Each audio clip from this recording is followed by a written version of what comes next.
नमस्कार दोस्त, math bye Pintu sir MGS में आप सभी का स्वागत है। दोस्त इस क्लास में हम लोग वृत्तों से संबंधित क्षेत्रफल के बारे में जो शेष बचे हुए प्रश्न है उसको देखेंगे, यानी जो इसके पहली प्रश्नावली यानी 12.1 जो इसके पहले वाले क्लास में जहां तक प्रश्न हुआ है उसके आगे के प्रश्नों को देखेंगे। दोस्त हम लोग जान रहे हैं कि इस वृत्तों से संबंधित क्षेत्रफल में दो प्रकार के सूत्र का यूज हो रहा है, एक है त्रिज्यखंड और एक है वृत्तखंड। तो त्रिज्यखंड का क्षेत्रफल क्या होता है? थीटा बटे 360 गुणे पाई आर स्क्वायर। ठीक है, यदि दोस्त यही वृत्तखंड हो जाएगा तो थीटा बटे 360 गुणा पाई आर स्क्वायर और माइनस के लग जाएगा half are square theta sine theta. ठीक है, यानी half are square sine theta की वैल्यू घटा दिया जाएगा जो एक त्रिभुज की क्षेत्रफल आता है जो उसके त्रिज्यखंड के साथ लगा हुआ है। तो दोस्त क्या निकल के आता है? वृत्तखंड का क्षेत्रफल। तो चलिए ठीक है, इसी पे आधारित हम प्रश्नों को देखेंगे। आज जहां तक क्वेश्चन हुआ है उसके आगे के प्रश्नों पर हम विचार करेंगे। चलिए क्वेश्चन पढ़ते हैं दोस्त, अच्छे से ध्यान दीजिएगा। क्वेश्चन में कह रहा है एक वृत्ताकार ब्रूच को चांदी के तार से बनाया जाना है जिसका व्यास 35 mm है और तार को वृत्त के 5 व्यासों को बनाने में भी प्रयुक्त किया गया है जो उसे 10 बराबर त्रिज्यखंडों में विभाजित करता है। तो ज्ञात कीजिए पहला कुल वांछित चांदी के तार की लंबाई और दूसरा को ब्रूच के प्रत्येक त्रिज्यखंड का क्षेत्रफल।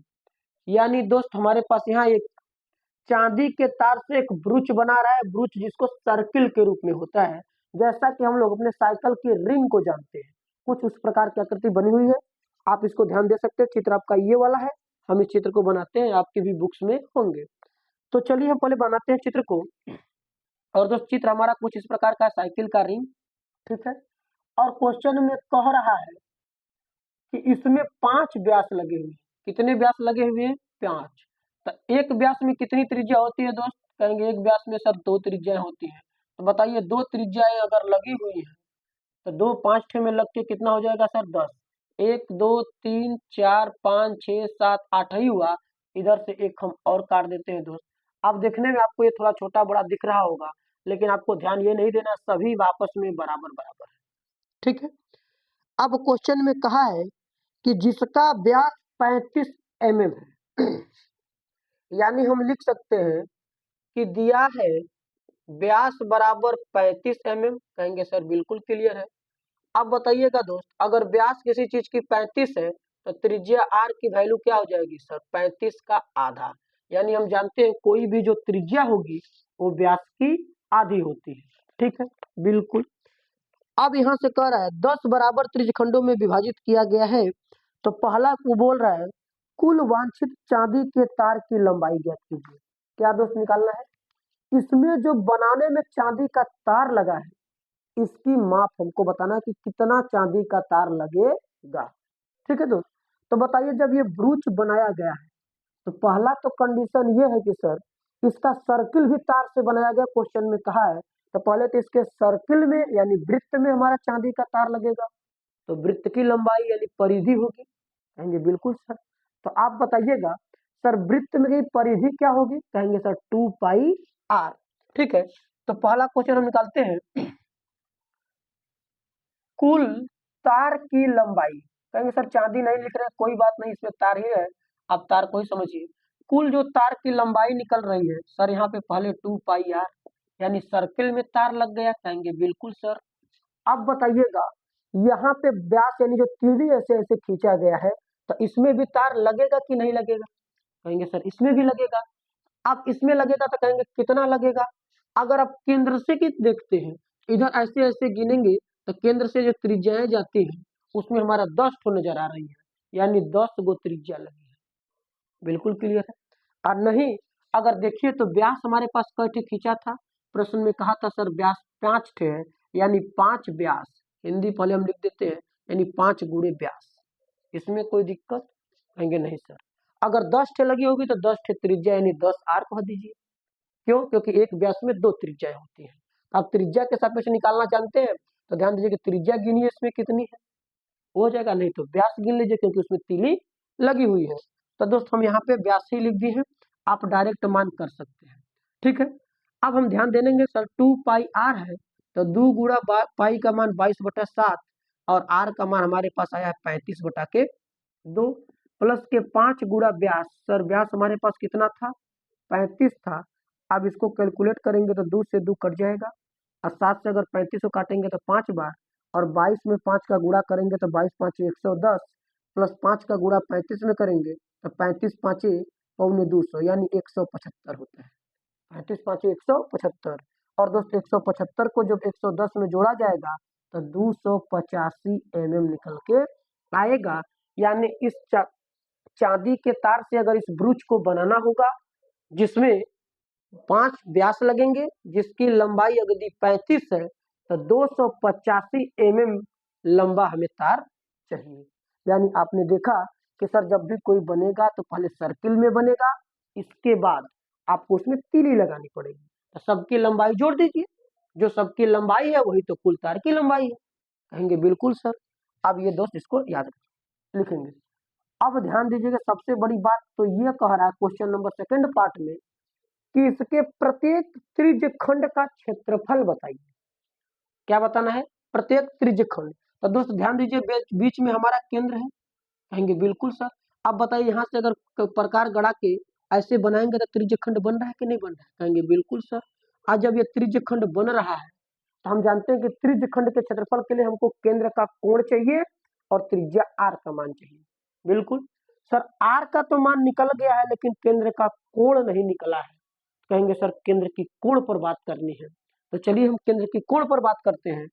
आप बताइएगा दोस्त, क्या ये तीली जो लगी है इधर उधर क्या चारों तरफ लगी है। कहेंगे सर बिल्कुल चारों तरफ लगी। यदि ये चारों तरफ लगी है तो केंद्र के चारों तरफ का कोण कितने अंश का होता है। कहेंगे सर एक बिंदु के चारों तरफ का कोण 360 होता है। कहेंगे बिल्कुल सर।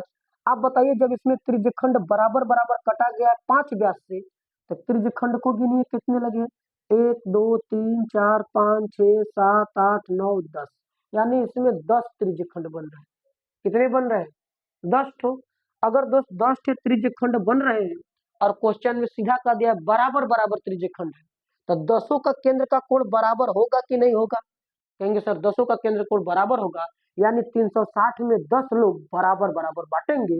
यदि बराबर बराबर बांटना है तो बताइए 360 में 10 का बंटवारा करेंगे। कहेंगे बिल्कुल। तो क्या हम इसको लिख सकते हैं, कुल त्रिज्यखंडों की संख्या कितनी है। कहेंगे सर कुल त्रिज्यखंडों की जो संख्या हमारे पास है वो है 10। आप बताइए टोटल कुल केंद्र कोण कितना होगा, यानी केंद्र कोण जो हमारा टोटल होता है वो होता है 360। तो दोस्तों यहाँ जो केंद्र कोण लिखा गया है ये संपूर्ण केंद्र मतलब कुल चारों तरफ का लिखा गया है। और हमारे पास कितने बने हैं, 10। तो बताइए प्रत्येक को हम बात करेंगे, यानी प्रत्येक त्रिज्यखंड का कोण, इसका प्रत्येक त्रिज्यखंड का कोण जो होगा वो 360 से 10 डिवाइड करेगा, 0 से 0 कट जाएगा, यानी यहाँ से जो मान आएगा 36 अंश का आएगा। कितने अंश का आएगा। कहेंगे सर प्रत्येक त्रिज्यखंड का कोण 36 अंश ये थीटा का मान है। ये बात बिल्कुल क्लियर है। जब ये निकल गया अतः हमें निकालना क्या है सर, अतः करके निकालेंगे त्रिज्यखंड का क्षेत्रफल, वो भी एक ठो का। प्रत्येक माने सबका अलगे अलगे, तो एक ठो जो आएगा सबका आएगा।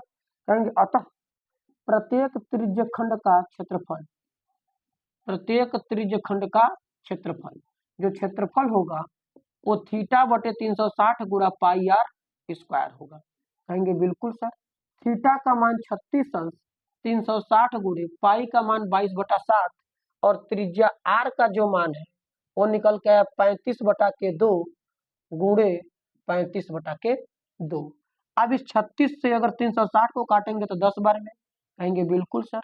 अब ये ध्यान दीजिएगा 7 से अगर हम 35 को काटेंगे तो 5 बार में कट जाएगा। कहेंगे हाँ सर कट जाएगा। अब ध्यान दीजिएगा दोस्त, गौर से ध्यान देंगे आप, 5 से अगर 10 को काटेंगे तो 2 बार कट जाएगा। कहेंगे हाँ सर 2 बार। और देखिएगा काटिएगा अच्छे से, अब ये 2 से काटेंगे इस 22 को तो 11 बार में कट जाएगा। कहेंगे बिल्कुल सर कट जाएगा। बचेगा क्या, हमारे पास बचेगा 11 और 35, यानी 11 गुणा 35 बटे 2 में 2 का गुणा कर देंगे तो 4 निकल के आ जाएगा। ठीक है, निकल गया।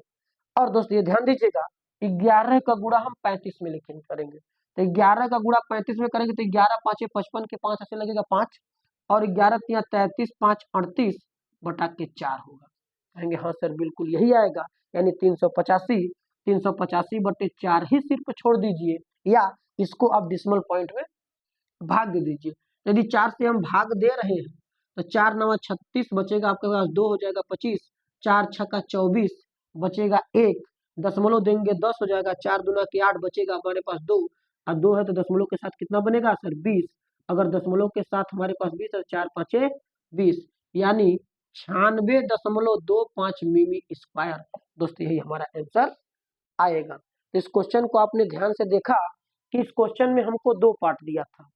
कोई एक चांदी का ब्रूच है, ब्रूच माने सर्किल रूप का एक आकृति है, जिसको चांदी के तार से बनाना था, और तार दोस्त उसके व्यास में भी लगा है और सर्किल में भी लगा है, तो कुल कितना तार लगेगा। तो आपको गेस करना है कि तार से बनाना है तो कहाँ कहाँ तार लगेगा, सर्किल में लगेगा प्लस 5 व्यास में लगेगा, यानी 10 त्रिज्याओं में लगेगा। कुल लंबाई जोड़ दिया। अब प्रत्येक का क्षेत्रफल की बात आई, तो प्रत्येक का क्षेत्रफल जो बन रहा है वो त्रिज्यखंड बन रहा है। त्रिज्यखंड के लिए केंद्र का कोण चाहिए, केंद्र का कोण नहीं पता था, तो हम देखेंगे पूरे सर्किल के चारों तरफ केंद्र में कोण 360 बनता है। अगर चारों तरफ केंद्र में कोण 360 है और उसमें 10 त्रिज्यखंड बराबर बराबर बट रहे हैं, तो 10 का कोण बराबर मिलेगा। अब 360 को 10 से डिवाइड करके केंद्र का कोण निकाला, और जैसे ही केंद्र का कोण निकला हमारा क्षेत्रफल के फार्मूले से मान निकल दिया। ठीक है, चलिए अब अगले क्वेश्चन की तरफ चलते हैं दोस्त। क्वेश्चन बहुत ही इंपॉर्टेंट था, इसके तर्क को लॉजिकली समझना था। चलिए अगले प्रश्न के बारे में हम बात करते हैं। कहेंगे सर अगला प्रश्न क्या है।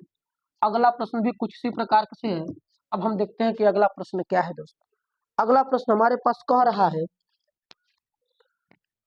एक छतरी में 8 ताने हैं जो बराबर दूरी पर लगे हुए हैं। छतरी को 45 सेंटीमीटर त्रिज्या वाला एक सपाट वृत्त मानते हुए इसकी 2 क्रमागत तानों के बीच का क्षेत्रफल ज्ञात कीजिए। जैसे कि देख रहे हैं छतरी बनाया हुआ, ठीक है दोस्त। अब छतरी की बात करना है जिसमें 8 ताना है। कितने ताना है सर, 8 ताना लगा हुआ है, और कह रहे छतरी को एक सपाट वृत्त मान लीजिए। क्या मान लीजिए, सपाट वृत्त। तो अगर दोस्त हम छतरी बनाना चाहें तो छतरी भी बना सकते हैं, और नहीं अगर मान लीजिए हम ये छतरी बनाना चाहें तो हमारे पास जो छतरी बनेगी कुछ इस प्रकार की। ठीक है, आप अपने हिसाब से छतरी को बनाइएगा, हम यहाँ केवल समझाने के लिए आपको दिखा रहे हैं। ठीक है, कहेंगे सर आप कैसे बना रहे हैं, तो देखिए मेरे को कला वाला बनाने नहीं आता है। अब ये मान लीजिए दोस्त आपकी छतरी चल रही है, अब इस छतरी का, ठीक है, इस प्रकार से छतरी है। ठीक है, बिल्कुल। क्या दोस्त अगर देखिए तो इसमें 8 ताने दिख रहे हैं, कहेंगे सर नहीं दिख रहे। क्यों नहीं दिख रहे हैं, क्योंकि दोस्त अगर छतरी का आगे से फोटो यानी पिक्चर क्लिक करेंगे तो पीछे का भाग छिप जाएगा, यानी इस छतरी के पीछे भी भाग उतना ही है जितना आगे दिख रहा है। 1 2 3 4। और कह रहा है दोस्त छतरी को सपाट वृत्त मानिए, जबकि छतरी हमारा गोल होता है तो उसके नीचे वाला जो हिस्सा होता है उसको सपाट करना है। तो अगर हम इसको सपाट करें तो छतरी का हिस्सा ऐसे आएगा, कहेंगे बिल्कुल सर यही आएगा। अगर छतरी का हिस्सा ये आएगा तो कह रहा है इसमें 8 ताने लगे हैं। कितने ताने लगे हैं, 8 ताने लगे हैं, यानी सर 8 ताना होगा तो ताना का मतलब केंद्र से यानी बीच वाले से पूरी की तरफ घूम जाइए, और चारों तरफ घूमेंगे तो चच्चठो बनाएंगे, और चच्चठो बनाने से तो बनाएंगे 8 बनेगा। तो 8 अगर हमको ताना लगाना है, इससे बढ़िया 8 का आधा कर देंगे तो 4 गो टोटल दोनों तरफ खींच दे व्यास। कहेंगे हाँ सर, 4 खींच देंगे, 1 हो गया, आपका 2 हो गया, आपका ये 3 हो गया, और आपका ये 4 हो गया। आप देख सकते हैं कि यहाँ 8 ताना लग चुके हैं। कहेंगे बिल्कुल सर। और कह रहा है प्रत्येक का त्रिज्यखंड व क्षेत्रफल बताइए, तो बताइए ये त्रिज्यखंड बन रहा है। कहेंगे हाँ सर त्रिज्यखंड बन रहा है। तो हमको क्या चाहिए सर, हमको निकालने के लिए क्षेत्रफल आपको केंद्र का कोण चाहिए और त्रिज्या का मान चाहिए। कहेंगे बिल्कुल सर चाहिए। अब फिर शर्त वही वाला लगेगा जैसा कि आकृति इसके पहले वाले वृक्ष में लगा था। देख रहे हैं एक वृत्त के चारों तरफ केंद्र का कोण 360, और इसमें बंटवारा हो रहा है 8 लोगों का, तो 360 में 8 को बांटेंगे। और इसमें दिया क्या है, इसमें दिया है दोस्त छतरी को 45 सेंटीमीटर त्रिज्या वाला एक सपाट वृत्त मानना है, यानी इसकी त्रिज्या दिया है 45 सेंटीमीटर। तो लिखेंगे दिया है छतरी की त्रिज्या, छतरी की त्रिज्या जो r बराबर है वो 45 सेंटीमीटर है। तो त्रिज्या r का मान हो ही गया, क्लियर है। आप बताइए कुल तानों की संख्या कितना का है प्रश्न में? कहेंगे सर कुल तानों की संख्या हमारे पास 8 है। और जब कुल 8 गो ताना लगा दिया गया तो क्या इसमें त्रिज्यखंड कै ठो बने? गिनेंगे तो सर 8 बनेंगे। यानी यहाँ हम कहेंगे कुल त्रिज्यखंड की संख्या कितनी बन गई? सर कुल त्रिज्यखंड की जो संख्या बन के आ रही है वो भी हमारे पास 8 बन के आ रही है। ये बात क्लियर है? कहेंगे सर बिल्कुल क्लियर है। अब आगे चलेंगे, आगे कहेंगे प्रत्येक त्रिज्यखंड का सर कोण। अब पूरी बात दोस्त हम नहीं लिख रहे हैं कि एक चक्कर में 360 होगा। अब एक चक्कर में 360 होगा तो 8 लोग को बंटवारा कराना, डायरेक्ट बंटवारा कराइए तो 360/8 हो जाएगा। यानी प्रत्येक त्रिज्यखंड का जो कोण होगा वो होगा 360/8। काटिएगा 8 चौके 32, बचेगा आपके पास 4, 8 5 40, यानी 45 अंश का कोण बनेगा। कितने अंश का बनेगा दोस्त? 45 अंश का। और जब 45 अंश का बन रहा है तो कह रहा है आपका इसकी दो क्रमागत तानों के बीच का क्षेत्रफल निकालिए। यानी कोई भी ताना दो ठो ले लीजिए और इनके बीच देखिए कौन सी आकृति बन रही है, तो इनके बीच हमारे पास त्रिज्यखंड बन रहा है। तो हमें क्षेत्रफल निकालना है तो क्या निकालेंगे? लिख देते हैं दो तानों के बीच का क्षेत्रफल, और वह आकृति बन रही है दोस्त त्रिज्यखंड का, तो θ/360 गुणा पाई आर स्क्वायर हो गया। क्या पाई का मान कुछ कहा है अपने हिसाब से? नहीं कहा है। यदि पाई का मान नहीं कहा है तो दोस्त हम क्या करेंगे? पाई का मान अपने हिसाब से देखेंगे। हमने इसमें ये देख रहा था दोस्त कि कहीं पाई का मान अपने हिसाब से तो नहीं दिया है। अगर नहीं दिया है तो आप अपने मन से रखेंगे, चाहे 3.14 रखिए और चाहे 22/7 रखिए। तो चलिए हम इसके मान को रखते हैं। अब इसके मान को अप्लाई करते हैं। थीटा का कोण कितना सर? 45 बटा कितना होगा? 360। पाई का मान क्या सर? 22/7। आर का मान कितना सर? त्रिज्या 45 सेंटीमीटर। तो ये 45 कई बार गुणा होगा? कहेंगे सर 2 बार गुणा होगा। क्यों? क्योंकि त्रिज्या आर स्क्वायर लगी हुई है। अगर दोस्त यहाँ से हम 45 से 360 को काटेंगे तो 8 बार शायद कटता है। कितनी बार कटता है? 8 बार। अब हम क्या करेंगे सर? इसका स्क्वायर करेंगे यानी का गुणा भाग करेंगे। अगर गुणा भाग करेंगे तो 22 गुणे 45 गुणे 45, दोस्तों 45 का स्क्वायर करते हैं तो 2025 आता है। 45 का स्क्वायर कितना आता है? 2025 गुणा अपने हिसाब से आप कर लीजिएगा। ठीक है, तो 5 5 25 हो जाएगा, 2 चौके 8, 5 40, 2 42 के 2 ऐसे लगेगा 4, और 4 चौके स्क्वायर 16 4 20। बातें सही है। 8 7 56। अब क्या करेंगे सर? इसका मल्टीप्लाई करके लिख दीजिए, जो आएगा आपका आंसर आएगा।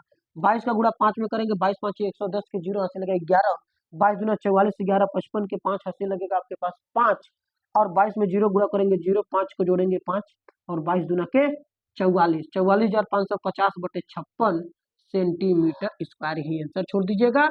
और नहीं 56 से आप डिवाइड कर लीजिएगा दोस्त, कैलकुलेशन अपने हिसाब से छोड़ देंगे। कहेंगे सर पेपर में अगर आ गया तो ऐसे करेंगे, बिल्कुल सही है। आप एग्जाम पर आप दशमलव में मत लेके जाइए, जितना आया हुआ है धीरे धीरे इसको 2 से 4 से काट के भी काट सकते हैं अगर कट रहा है तो।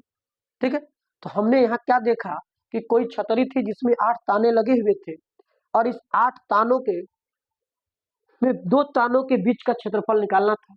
अब छतरी होगा तो वृत्ताकार होगा, और क्वेश्चन में बोल भी दिया कि सपाट वृत्त मानिए, तो हमने क्या किया? सपाट वृत्त मान लिया। ठीक है, अब 8 तानों के बीच का हमने केंद्र कोण निकाला, तो केंद्र कोण 45 अंश मिला। क्यों? क्योंकि पूरे केंद्र पर कोण बनता है 360 अंश। 360 को 8 भागों में बांट दिया, 45 45 मिल गया। त्रिज्या दिया ही था, मान अप्लाई करके निकाल लिया। स्क्रीनशॉट इसका ले लेंगे और नोट डाउन करेंगे। चलिए ठीक है, चलते हैं अगले प्रश्न की तरफ दोस्त। अगला प्रश्न जो है वो भी इसी तरीके से है, चित्र बना बनाया दिया है, उसको हम समझते हैं। ठीक है, अब सर चित्र से पहले एक क्वेश्चन और है, इसको भी ध्यान दीजिएगा। नहीं, चित्र वाला ही है। ठीक है, और इसमें दे रहा है दोस्त एक गोल मेज पोस्ट पर 6 समान डिजाइन बने हुए हैं, जैसा कि चित्र आप देख सकते हैं। एक क्वेश्चन भी 2 क्वेश्चन बीच में हमने गैप कर दिया, जिसको आप खुद से करें, नहीं आएगा तो आप कमेंट बॉक्स में जरूर बताएं।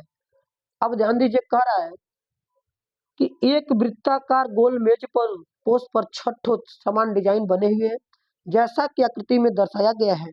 यदि मेज पोस्ट की त्रिज्या 28 सेंटीमीटर हो तथा रुपया 0.35 प्रति वर्ग सेंटीमीटर की दर से इस डिजाइन को बनाने की लागत क्या होगी? करड़ी में 3 का मान 1.7 रखना है। ध्यान दीजिएगा दोस्त, कहने का क्वेश्चन का सेंस ये है कि वृत्ताकार यानी गोल कोई एक मेज है, उस पर 6 ठो कोने कोने वृत्तखंड के रूप में डिजाइन बनी है, उस डिजाइन का कितना खर्च आएगा, जबकि उसका रेट दिया 0.35 प्रति मीटर स्क्वायर, प्रति वर्ग मीटर, प्रति वर्ग नहीं दोस्त, प्रति वर्ग सेंटीमीटर में दिया। किसमें दिया है? प्रति वर्ग सेंटीमीटर, यानी सेंटीमीटर में। तो कोई बात नहीं, जिसमें मान होगा सब होगा। त्रिज्या भी सेंटीमीटर में है तो मान भी सेंटीमीटर में दिया जाएगा। अगर नहीं होता तो हम बदल लेते हैं, ठीक है। चलिए हम क्वेश्चन के बारे में पहले समझते हैं, क्वेश्चन है क्या। क्वेश्चन में दोस्त कह रहा है कोई वृत्ताकार मेज पोस्ट है और इसमें 6 ठो डिजाइन बनी है किनारे किनारे। कहाँ बना है? किनारे पर 1 2 3 4 5 और ये हमने बना दिया 6। अब देखने में छोटा बड़ा लग रहा है, इसको आप अपने हिसाब से एडजस्ट करेंगे। और दोस्त किन डिजाइन बनी कहाँ है?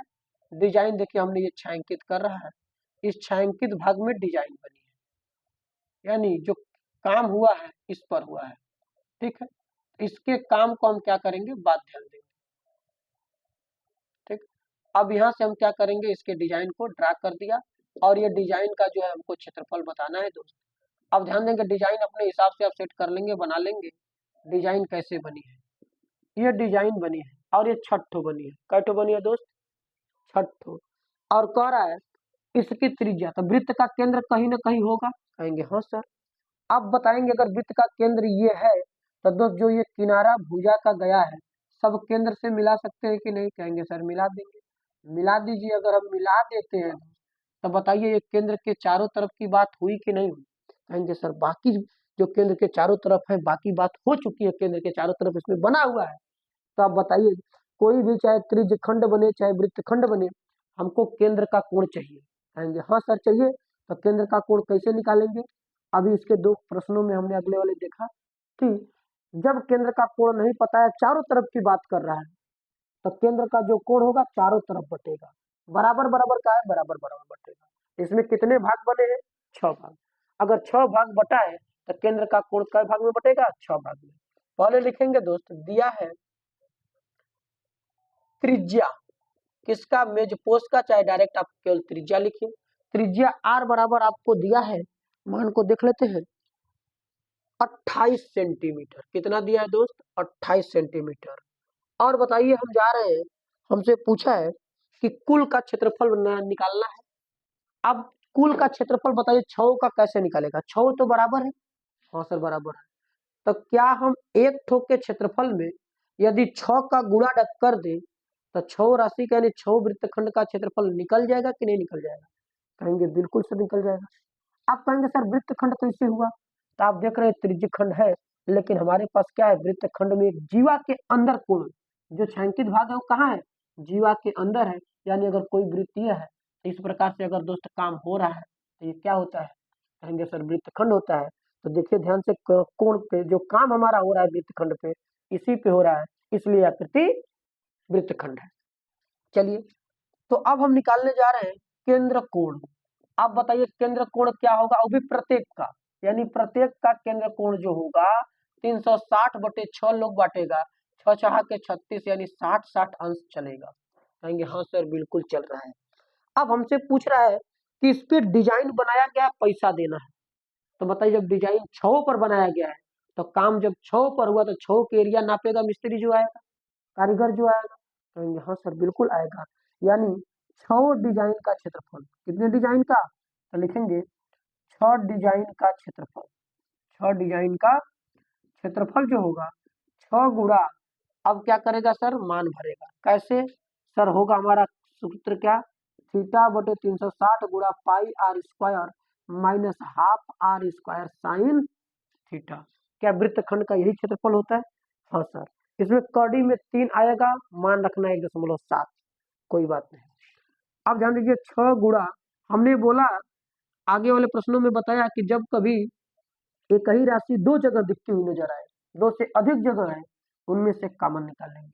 तो चलिए आर स्क्वायर हमारे पास दोनों जगह कॉमन निकाल लिया, कहेंगे हाँ सर थीटा का मान कितना है, 60/300 क्या होगा सर, 360 गुणा पाई का मान क्या रखेंगे, 22/7 माइनस, सर हमारे पास आर स्क्वायर निकल गया है, कहेंगे हाँ सर हाफ गुणा साइन का वैल्यू कितना देंगे कोण के साथ, सर 60 अंश देंगे। अब यहाँ हमारा 6 गुणा आर का मान क्या है सर 28, तो 28 गुणे 28 कहेंगे बिल्कुल सर क्लियर है। अब इसको अगर काटेंगे तो 6 छहा के 36 यानी 6 बार में कटेगा, और इसको और काट दिया जाए तो 6 को काटेंगे तो 3 बार में 2 से, और ये 11 बार में, यानी ऊपर हो जाएगा 11 3 सत्ते 21, कहेंगे बिल्कुल सर सही है। अब क्या करेंगे, कहेंगे सर आगे मान बढ़ाएंगे, -1/2 साइन 60 की वैल्यू क्या होती है, कहेंगे करड़ी में 3/2 होती है। क्लियर, बिल्कुल क्लियर है। अब यहाँ से 6 गुणा 28 गुणा 28, कहेंगे सर गुणा नहीं कर रहे हैं, आगे बाद में कर लिया जाएगा। अब दोस्त यहाँ पे अगर देखिएगा तो 11/21 माइनस 1 गुणा कड़ी में 3 की वैल्यू दिया 1.7 और 2 में 2 का गुणा कर देगा तो सर 4 हो जाएगा, कहेंगे हाँ सर क्लियर है। अब क्या होगा, कहेंगे सर आगे हम मान को बढ़ाएंगे, गुणा भाग करेंगे, चलिए करते हैं। अब यह आ जाएगा 6 गुणा 28 गुणा 28, ठीक है, बराबर। अब दोस्त यहाँ 4 और 21 का एलसीएम आप लेंगे तो 4 और 21 का एलसीएम आता है 84, 21 चौके 84, दोनों का गुणा कर दीजिए, क्योंकि दोनों में कोई उभयनिष्ठ बिंदु नहीं है, वनिष्ठ संख्या नहीं है। तब ये 4 बार जाएगा, 11 चौके 44 हो जाएगा, माइनस ये 21 बार में जाएगा, 21 का गुणा 1.7 में करना होगा। अब 21 का गुणा अगर 1.7 में करेंगे तो 17 एकम 17 के साथ 80 लगेगा हमारे पास एक, और 17 दूना 34 एक 35, यानी दोस्त 35.7 आएगा। क्या आएगा, 35.7।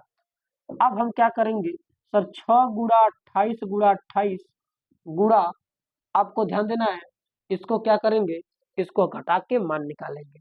अब घटा करके जब हम मान निकालेंगे तो कहेंगे सर क्या होगा, 44.7 से घटाएंगे 35.7, 44 से 35.7 यहाँ हो जाएगा 0.3, और 35 को 44 से ना घटा के 36 घटा देंगे तो 8 हो जाएगा, कितना हो जाएगा 8.3, और बटा के दोस्त हो जाएगा हमारे पास 84, ठीक है। आप यदि इसको काटना चाहते हैं तो 14 छका 84, 14 दूना 28, और 6 से देखेंगे 6 कट जाएगा, कहेंगे हाँ सर कट चुका होगा, बचेगा 2 और 28, 28 दूना के 56, गुणा कितना होगा 8.3, कहेंगे हाँ सर बिल्कुल सही है।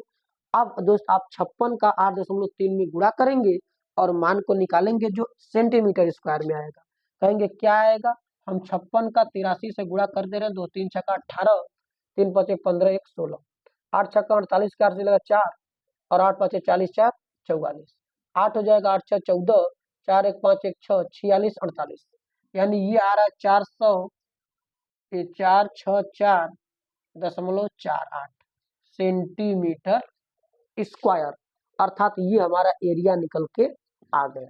कहेंगे हाँ सर, यदि दोस्त इसका क्षेत्रफल पूछा होता तो ये एरिया निकल के आ गई है, लेकिन इसका आपको पैसा देना है, क्या देना है, पैसा।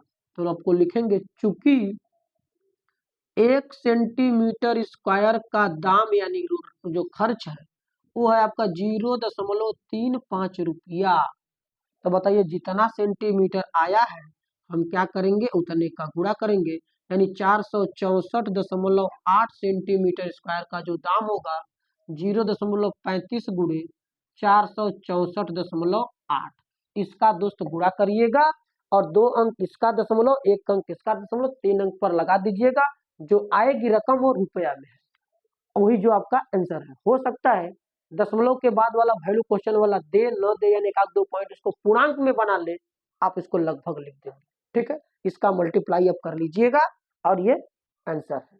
तो आप क्वेश्चन में ये देखिए कि कोई वृत्ताकार मेज का पोस्ट था, उस पे 6 ठो डिजाइन समान आकार के किनारे किनारे पर बनी है, उसका क्षेत्रफल 6 पे काम करके पैसा बदलना था।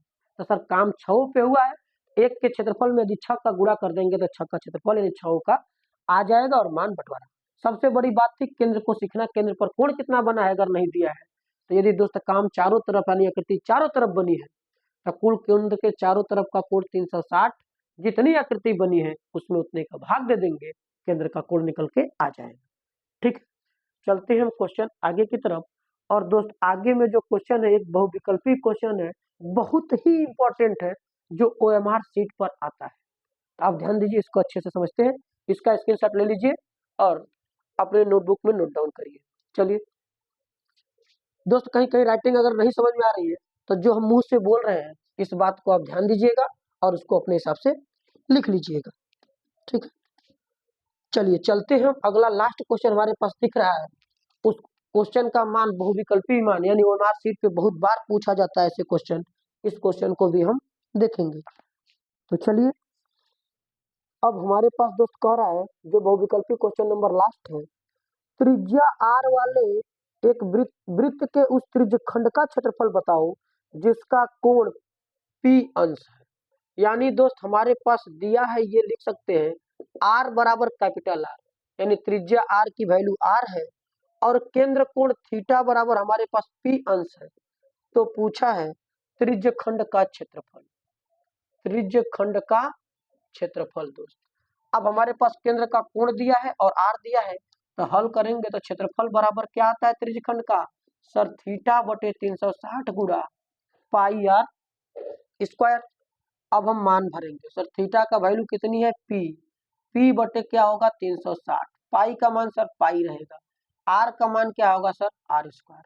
यानी इसको अगर हम लोग देखें तो p पाई r स्क्वायर बटा के 360, यही हमारा क्या आएगा दोस्त आंसर। अगर ये जिस ऑप्शन में है उस ऑप्शन का मान हो जाएगा, नहीं यही p बटा 360 गुणे पाई r स्क्वायर। इसमें ऑप्शन नंबर फोर्थ नहीं, हाँ ऑप्शन नंबर दोस्त फोर्थ दे रहा है। याद रखिएगा एक चीज और दिया है, ऑप्शन नंबर कंफ्यूज कर देगा ऑप्शन को भी। चलिए समझ लेते हैं।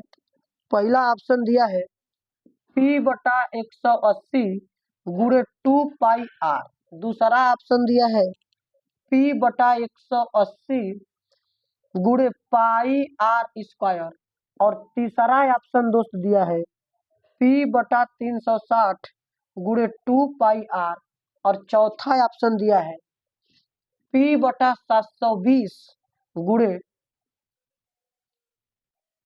2 पाई r स्क्वायर, 2 पाई।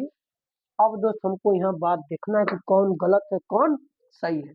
तो दोस्त ध्यान दीजिए, हमको क्षेत्रफल पूछा, क्षेत्रफल जब भी आएगा r स्क्वायर आएगा, तो इसमें r का स्क्वायर नहीं, ये भी कट गया, इसमें भी r का स्क्वायर नहीं, ये भी कट गया, पहला बात। अब r स्क्वायर हमारे पास यहाँ भी दिख रहा है, यहाँ भी दिख रहा है। अगर इसको अगर हम देखें तो सर पाई r स्क्वायर है, लेकिन नीचे 180 है p बटा, तो बताइए क्या नीचे 180 होता है, कहेंगे नहीं सर 360, यानी ये वाला ऑप्शन भी गलत है। तो क्या यही सही होगा, कहेंगे हाँ सर ये सही है, क्योंकि जब भी कभी 4 ऑप्शन में 3 ऑप्शन गलत है, चौथा सही होगा। ठीक, लेकिन उसको आप मिलाइए सही है कि गलत है। कभी कभी 5 ऑप्शन में नन ऑफ दिस भी देता है, आप इस बात को भी ध्यान देना जो आपका आया है। दोस्त यहाँ अगर देखेंगे, यहाँ लगा 2 पाई r स्क्वायर, तो अगर 2 को देखेंगे क्रॉस मल्टीप्लाई कराएंगे तो 2 से 720 कटता है सर 36 दूना के 72, 360 बार में, यानी ये 2 यहाँ कट के p बटा 360 गुणा पाई r स्क्वायर, जो कि ये मैच कर रहा है। तो याद रखिएगा दोस्त, यहाँ 360 न देकर उस तरह 720 दे देगा, यानी यहाँ नीचे 2 से मल्टीप्लाई तो ऊपर भी 2 से मल्टीप्लाई कर देगा, जिससे आपको कंफ्यूज नहीं होना। इसी के वजह से दोस्त ये क्वेश्चन इंपॉर्टेंट हो जाता है, इस बात की आप ध्यान देंगे। ठीक है, तो दोस्त ये चैप्टर आपका खत्म होता है एक्सरसाइज, यानी चैप्टर का मतलब एक्सरसाइज 12.1। अगला जो एक्सरसाइज है वो 12.2 है, और दोस्त उस एक्सरसाइज में प्रश्न हमारे हैं समतल आकृतियों पे आधारित क्षेत्रफल, यानी कुछ सपाट आकृति हमको देगा, उसके ऊपर कोई दूसरी आकृति भी अध्यारोपित होगी, उसमें कोई दूसरी आकृति भी इंक्लूड होगी, उस प्रकार के क्षेत्रफल का मान निकालेंगे। ठीक है, तो हम लोग मिलेंगे नेक्स्ट क्लास में इसके अगले प्रश्नों के साथ। क्वेश्चन में दोस्त आपको ध्यान दीजिए, कोई भी फार्मूला वगैरह अंदर नहीं आएगा, फार्मूला वही पीछे वगैरह के आयत का, वर्ग का, वृत्त का, तो सब कुछ हम जाने हैं, त्रिज्यखंड का, वृत्तखंड का, बस केवल और केवल आकृति को समझ के लगाना है। तो ठीक है, मिलेंगे हम लोग नेक्स्ट क्लास में। कमेंट सेक्शन में अपनी राय को जरूर साझा करें। ठीक है, कोई भाई बहन अगर नया है तो चैनल को सब्सक्राइब करके बेल आइकन जरूर दबा लें, जिससे कि कोई भी अगर क्लास आपको लगाई जाए, आपको अपलोड किया जाए, तो सबसे पहले नोटिफिकेशन आप तक पहुंच जाए। ठीक है, चैनल को लाइक करें, वीडियो को शेयर करें, सबसे ज्यादा आपको शेयर करना है जिससे सभी भाई बहन का लाभ हो सके। ठीक है, धन्यवाद।